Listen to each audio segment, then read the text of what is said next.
사울이 이스라엘 왕위에 오른 후에 사방에 있는 모든 대적 곧 모압과 암몬 자손과 에돔과 소바의 왕들과 블레셋 사람들을 쳤는데 향하는 곳마다 이겼고 용감하게 아말렉 사람들을 치고 이스라엘을 그 약탈하는 자들의 손에서 건졌더라.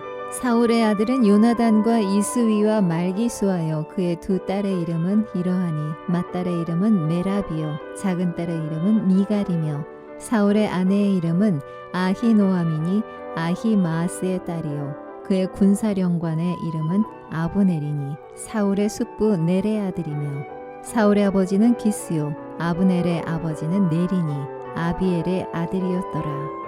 사울이 사는 날 동안에 블레셋 사람과 큰 싸움이 있었으므로 사울이 힘센 사람이나 용감한 사람을 보면 그들을 불러 모았더라. 성경에서 왕들에 대한 일반적인 기록을 다룰 때에는 보통 먼저 통치 기간과 그리고 그 가문의 족보, 즉 가계를 기록한 후에 그 왕의 통치에 대한 대략적인 평가가 뒤따릅니다. 그런데 사울 왕에 있어서는 그런 일반적인 형태의 기록이 아니라 그의 일대를 다루다가 이제서야 비로소 그에 대한 가문과 또 그가 어떠한 일을 해왔는지에 대해서 다루고 있습니다. 이스라엘의 첫 번째 왕 사울, 많은 그리스도인들 그리고 성도님들은 어떤 인상을 갖고 있습니까? 아마 사울에 대해서 어느 정도 알고 있는 사람 혹은 성경을 조금이라도 알고 있는 사람의 대다수는 사울에 대한 긍정적인 이미지보다는 부정적인 그 마음을 갖고 있을 것입니다. 우리가 잘 알고 있듯이 초대 왕임에도 불구하고 왕답지 못한 행실 그리고 사위였던 다윗에게 질투심을 느껴서 그를 죽이려고 했던 모습들 그리고 하나님을 의식하기보다는 사람들의 시선을 의식했던 참 부족한 모습들이 성경에서는 많이 기록이 되어 있는데요. 그렇다 보니까 사울이 그렇게 훌륭한 왕이다. 업적도 별로 없다. 이렇게 많은 사람들이 편견으로 사울 왕을 바라보고 있습니다. 본서를 기록한 저자의 의도 역시도 사울의 능력과 그 업적에 대한 가치를 그렇게 높게 보고 있지는 않는 것 같고 그래서 이후에 있을 왕들의 어떤 기록과는 별 다르게 사울이 어떠한 사람인지에 대해서 나중에 언급하고 있는 것 같습니다. 결론적으로 보면 사람의 시선에는 사울 왕이 한참 부족하고 완전한 실패자일처럼 보일 수 있지만 그럼에도 불구하고 하나님은 이 사울 왕을 초대 왕으로 사용하셨다라는 거예요. 사람은 누구에게나 실수가 있고 단점이 있지만 또 반대로 장점이 있습니다. 그 사람 나름의 가치가 있다라는 거죠. 그렇기 때문에 하나님께서는 비록 보잘것없어 보이는 사울일지라도 그를 왕으로 세우셨고 또 그를 하나님 섭리에 맞게 사용하셨다라는 것 우리는 아셔야 될 것입니다. 오늘 본문의 내용은 사울이 이스라엘의 초대 왕으로서 어떤 업적들을 쌓았는지를 잘 보여주고 있습니다. 그러면서 전쟁을 치르게 되는데 암몬, 모압, 그리고 에돔, 그리고 소바의 왕들, 그리고 블레셋 사람마다 싸울 때 승리를 거둡니다. 또 출애굽하면서 가나안으로 들어오기까지 광야에서 이스라엘을 호시탐탐 노렸던 이 아말렉 족속까지 무찌르는 내용이 나오는데요. 그 적국들의 특징을 잠깐 우리 살펴보고자 합니다. 모압과 암몬, 아브라함의 조카였던 이 롯의 후손입니다. 물론 적절하지 않는 방법으로 그 대가 이어졌는데요. 어찌 보면 이스라엘과는 남이 아닌 족속인 거지요.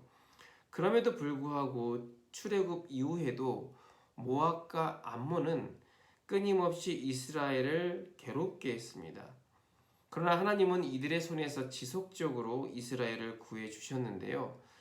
여기서 우리는 그들의 역사적으로 끊임없이 이스라엘의 백성을 괴롭혔다라는 그 사실과 또 오늘날 우리가 신앙생활을 하면서 우리 속에 있는 그런 비도덕적 요소들이 일생을 살면서 얼마나 많이 괴롭힘을 당하고 있는지, 혹은 유혹 속에서 얼마나 번뇌하고 있는지 우리는 생각할 수가 있습니다.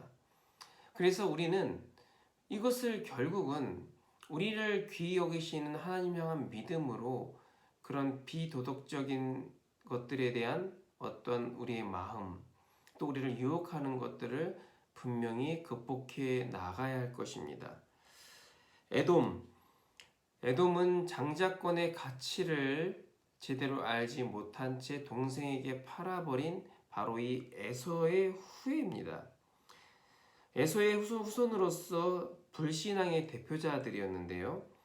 그들의 조상 에서가 자기의 용맹과 칼과 힘을 하나님보다 더욱더 의지했던 것처럼 그 족속 역시도 하나님이 아닌 다른 것을 의지하며 하나님을 불신앙했습니다. 그래서 이 에돔 하면 바로 이 우상 숭배의 대명사라고 이야기를 할 수 있습니다. 사울이 그가 향하는 곳마다 이겼다는 사실 속에서 우리는 신앙생활하면서 무엇을 정복해야 하는지를 알게 됩니다. 그것이 무엇입니까? 여전히 나의 마음을 흔들 법한 그런 우상들, 당장이 나에게 좋은 것을 줄 것만 같은 그런 우상들을 우리는 늘 경계하며 살아야 된다는 것을 말씀하고 있습니다. 이 소바, 참 우리에게 익숙하지 않는 족속인데요. 이 족속은 병과와 마병으로 유명했습니다. 다른 나라의 전쟁을 대신 치를 정도로 전쟁을 좋아했던 나라이기도 했는데 우리가 사람들 중에 흔히 이런 분란과 논쟁을 천성적으로 좋아하는 사람들이 종종 있습니다. 우리는 이 사울이 소바와 싸워 이겼던 것처럼 스스로의 마음속에 일어나는 이 다투고자 하는 욕망 역시도 싸워 이겨야 합니다. 그 분쟁을 하나님이 정말 싫어하시기 때문입니다. 그 다음에 우리에게 익숙한 족속이 나옵니다. 바로 이 블레셋이라고 하는 족속이죠. 이스라엘에게 있어서 매우 두려운 존재로 성경에서는 거론이 되는데 이스라엘이 출애굽할 당시부터 가나안에서 매우 강대한 국가로 형성을 하고 있었습니다. 대표적으로 우리에게 익숙한 사람이 누가 있습니까? 바로 골리앗이 블레셋의 장군이지요. 이스라엘은 하나님께서 그들과 함께 하셨음에도 불구하고 여전히 이 블레셋에 대한 공포심을 많이 느끼고 있었습니다. 그러니까 이미 싸워보기도 전에 우리는 절대 가망성 없어, 포기하고 싶은 마음이 가장 들었던 게 이 블레셋 사람들과의 전쟁이었을 것입니다. 물론 그들의 힘으로는 두려운 존재이고 싸워봤자 계란으로 바위치는 격일 수 있습니다. 그러나 우리는 하나님의 함께하심을 기억하기만 한다면 결국 내 힘과 내 능력이 아니라 바로 하나님의 도우심 속에서 우리는 승리할 수 있다는 그 믿음을 가져야 할 것입니다. 그래서 하나님의 도우심을 바라보며 두려움을 믿음으로 극복해 나가는 것, 바로 블레셋이 우리에게 주는 메시지가 아닌가 생각이 듭니다.